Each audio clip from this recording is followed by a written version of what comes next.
힐링 캠프에 나오신 것도 잘 봤고요. 스님의 네. 주례사라는 책을 읽고 많은 생각을 하게 되었거든요. 그래서 이 자리까지 오게 됐는데요. 올해 초등학교에 입학한 딸아이가 있어요. 마음으로는 그렇게 생각을 해요. 그래, 공부가 세상의 전부는 아니지. 공부 잘한다고 잘 사는 거 아니지. 그렇게 생각은 하는데 자꾸만 불안하고 초조한 거예요. 처음에는 그런 생각을 했어요. 그래, 학교 들어가서 중간만 해도 괜찮아. 이렇게 생각을 했는데 지금은 그래, 꼴찌를 해도 할 수 없는 거야. 이렇게 생각은 하는데도 자꾸 애가 하나 문제 틀린 거에 대해서 신경이 예민해지고 잔소리하고 화내고, 그러니까 애도 어떨 때 이런 생각이 드는 거예요. 이게 애를 위한 공부인지 내 자존심을 위한 공부인지. 그러면서도 쉽게 포기는 안 되고 어떻게 하면 좋을까요? 아니, 자기가 지금 문제 제기했는데 진짜 애를 위한 공부인지 자기 자존심을 위한 공부인지 어느 쪽이야? 헷갈리는 거예요. 정확한 네, 거예요. 잘 좀 모르겠어요. 더 깊이 생각해봐.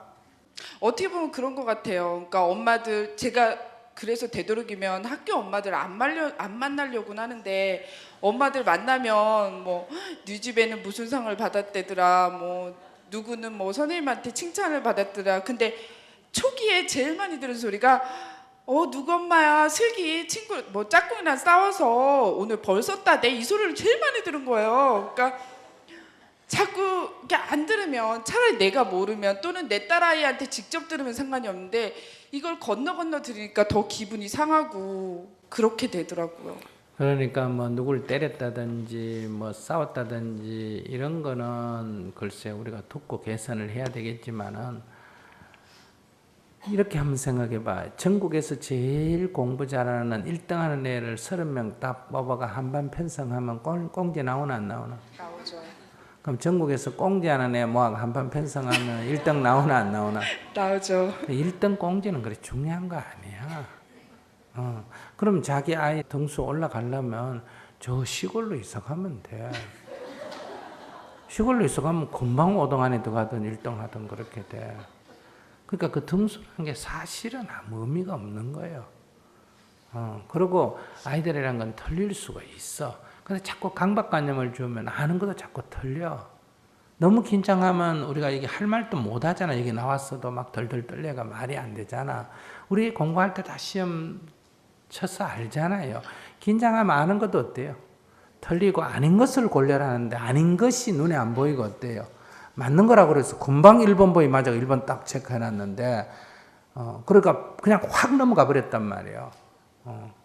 맞는 걸 골라라는 줄 알고 1번 떡보이 맞으니까 딱 치고 넘어갔는데 나중에 틀려서 다시 보면 뭐라고 했다?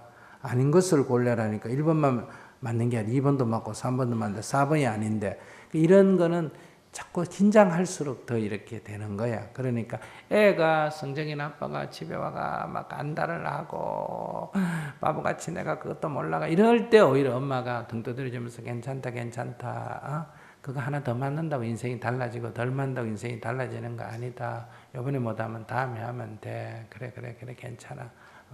다음엔 잘할 수 있을 거야. 이렇게 격려해 주는 게 엄마의 일이지. 엄마가 무슨 애보다 더 날뛰고 그래. 그거는 아이를 위해서 그런 게 아니라니까. 자기 자존심, 자기 만족이야.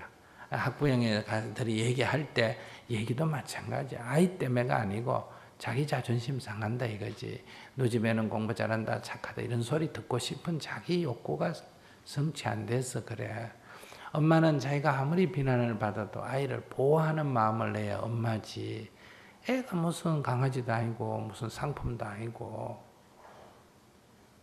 자기 뭐 옷 입고 어디 나가면 아이고 옷 예쁘네 이럴 때 그게 자기 칭찬이야, 옷 칭찬이야. 그거하고 똑같아. 그러니까 자기 당신 사람 좋네 이런 소리 들어야지. 옷 예쁘네, 머리 잘 따듬었네, 그건 뭐 그리 중요한 거야 그게.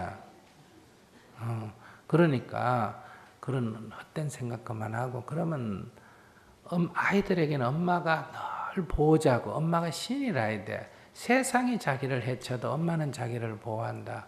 세상이 자기를 비난해도 우리 엄마는 나를 사랑해 준다. 이렇게 아이들이 이렇게 느껴야 이 껄떡거리는 마음, 사랑고파병이 없다는 거예요. 근데 대부분 여러분들이 그렇게 안 하기 때문에 아이들이 늘 사랑이 고파. 자기도 아마 그럴 거예요. 그렇기 때문에 이게 또 사랑을 갈구해간 남자가 조금만 잘해주면 또 마음이 혹 빠져가지고 그래서 사기꾼한테 맨날 당하고 그런 거예요. 이 사기꾼 남자한테 이 뭐 날라리 남자를 좋아하는 건 대부분 여자가 사랑 고파병이 있습니다. 그러니까 누가 조금만 친절해주면 마음이 가버리는 거예요. 이 객관적으로 사람을 딱 보는 눈이 없어. 그래서 아이에게 불행을 자꾸 자초시키는 거예요. 그러니까 그런 아이를 아껴. 아이가 성적이 뭐 꼴찌해도 좋아 이런 생각하라는 게 아니라 어떻게 하든 아이가 하는 거고 아이가 꼴찌를 하든 1등 하든 나는 내 엄마로서 너를 사랑한다 이렇게 격려를 해줘야 돼.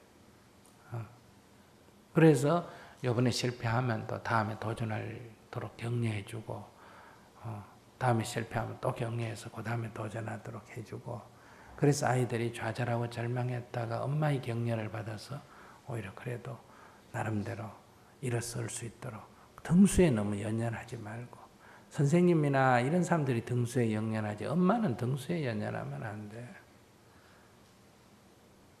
그렇게 생각을 좀 바꿔야 돼요. 그러니까 오늘부터 남편한테는 어떻게 하고 있어요? 잘하고 있어요? 애한테 저리 쓸데없는 관심을 갖는 여자치고 남편한테 잘하는 여자네 못 봤어. 몇 딱 알아. 남편이 너무 좋고 남편한테 사랑하는 마음이면 애한테 정이 좀 덜 갑니다. 아시겠어요? 근데 이 남편이 마음에 안 들면 막 관심을 딱 어디다 쏟는다? 애한테 쏟는 거예요. 그러니까 애는 좀 놔놓고 남편한테 잘해. 알았어요? 남편한테 지금부터 잘해야 돼. 그래서 아침에 일어나서 108배 절하면서 이게 왜냐면 법문 듣고 마음이 바뀌어도 애만 보면 또 안 되고 그래. 무슨 말인지 아시겠어요? 예. 그러니까 이제 108배 절을 해야 돼 꾸준히. 우리 아이 잘 자랄 겁니다, 부처님. 저는 아무 걱정이 없습니다. 이렇게 애를 딱 긍정해야 돼. 엄마가 애를 긍정해 줘야 돼. 자꾸 그래 잔소리해서 제 엄마로부터도 맨날 문제 있는 애로 그런 얘기 자꾸 들으면 애가 무슨 자존심이 있겠어. 그래서 이 크면 나중에 항상 자기 학대 나는 부족하다. 나는 모자란다. 엄마가 맨날 이게 맨날 이런 소리 들으면 애가 자존심이 없어져 버려. 그러니까 반발하고 그러니까 어린애 그렇게 괴롭히지 말고 그렇게 할 일 없으면 밖에 가서 뭐 딴 거 하고 놀아. 걔하고 놀든지. 애 괴롭히지 말고. 네. 애는 격려해줘. 그냥 격려해줘. 네, 고맙습니다. 네. 애를 한 7, 8 낳으면 이렇게 신경 쓸 여가가 있나 없나? 없어. 근데 이게 하나 낳으니까 이런 거요. 그리고 또 뭐 자기 할 일이 있든지 부부가 좋으면 같이 다니고 애한테 신경 안 쓸 텐데 남편은 마음에 안 들지 애는 하나밖에 없지. 그러니까 막 그거 가지고 노는 거예요. 이거 입혔다가 저거 입혔다가 이거 먹였다가 저거 먹였다가 학교 따라가 공부 이거 해라 저거 해라 그랬다. 애가 어떻게 살아 조그마한 애가.